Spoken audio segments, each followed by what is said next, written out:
BBAలో university second rank, third rank సాధించడం Sun International విద్యార్థులకే సాధ్యం. కల్వకుంట్ల తారక రామారావుకు గత ఏడాది జరిగిన తెలంగాణ అసెంబ్లీ ఎన్నికల్లో తమ పార్టీ బీఆర్ఎస్ పరాజయం ఏమంత ఆశ్చర్యం కలిగించలేదట. కానీ ఈ ఏడాది ఏపీ ఎన్నికల్లో జగన్ పార్టీ వైసీపీ ఘోరంగా పరాజయం పాలు కావడం ఆశ్చర్యం కలిగించిందట. అసలు జగన్ ను ఏపీ ప్రజలు ఓడించడం వెనక కారణమేమిటో అర్థం కావడం లేదని కేటీఆర్ చెబుతున్నారు. 40% ఓట్లు వచ్చిన వైసీపీకి కేవలం 11 స్థానాలు దక్కడమేంటంటూ దిగ్భ్రాంతి చెందుతున్నారు. ఢిల్లీలో మీడియాతో మాట్లాడుతూ ఏపీలో జగన్ ఓటమిని నమ్మలేకపోతున్నారని చెప్పుకొచ్చారు. ఇదే కేటీఆర్ తెలంగాణలో బీఆర్ఎస్ అధికారంలో ఉన్నంతకాలం ఆయన తమ పార్టీ పనితీరును గొప్పగా చెప్పుకోవడానికి జగన్ ప్రభుత్వ వైఫల్యాలను ఎత్తిచూపుతూ ఉండేవారు. ఏపీలో రోడ్ల దుస్థితిని ప్రస్తావిస్తూ తెలంగాణలో రహదారులు అద్దంలా ఉంటాయని చెప్పుకునేవారు. ఈజ్ ఆఫ్ డూయింగ్ బిజినెస్ లో అధమ స్థానానికి పడిపోయిన ఏపీని ఎత్తిచూపుతూ తాము అగ్రస్థానంలో ఉన్నామని జబ్బలు చరుచుకునేవారు.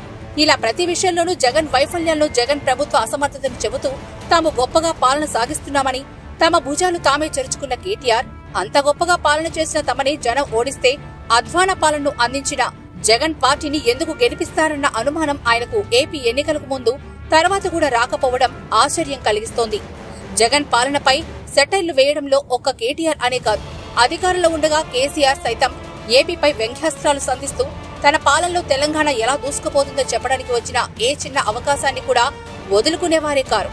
ఒక సందర్భంలో కేసీఆర్ ఏపీ పరిస్థితిని ఎత్తిచూపుతూ గతంలో ఏపీలో ఎకరం అమ్మితే తెలంగాణలో 2 ఎకరాలు కొనేవారని, కానీ తన హయాంలో పరిస్థితి రివర్స్ అయిందని, ఇప్పుడు తెలంగాణలో ఎకరం అమ్మితే ఏపీలో 2 ఎకరాలు కొనొచ్చని వ్యాఖ్యానించారు. ఆయన తనయుడు మరో 2 ఆకులు ఎక్కువ చదివినట్లుగా గతంలో అవకాశం ఉన్నా లేకున్నా ఆంధ్రప్రదేశ్లో చులకన చేస్తూ మాట్లాడేవారు. జగన్ హయాంలో ఏపీలో ఐటీ పరిశ్రమ తిరోగమన దిశలోకి వెళ్లిపోయింది. ఆ విషయంపై కేటీఆర్ ఎంత హేళనగా మాట్లాడారో ఒకసారి గుర్తు చేసుకుందాం.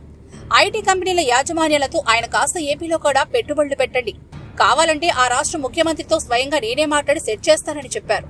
అలాగే ఏపీలో రోడ్లు, మౌలిక వసతుల పరిస్థితి అయ్యో పాపం అన్నట్లుగా ఉందని, అయినా ఆ రాష్ట్రం పట్ల కూడా కాస్త దయచూపండి అంటూ ఏపీ దుస్థితిని హేళన చేయడం ద్వారా తమ ప్రభుత్వాన్ని, తమ పాలనను తానే పోగడేసుకుని తన భుజాలు తానే చరిచేసుకున్నారు.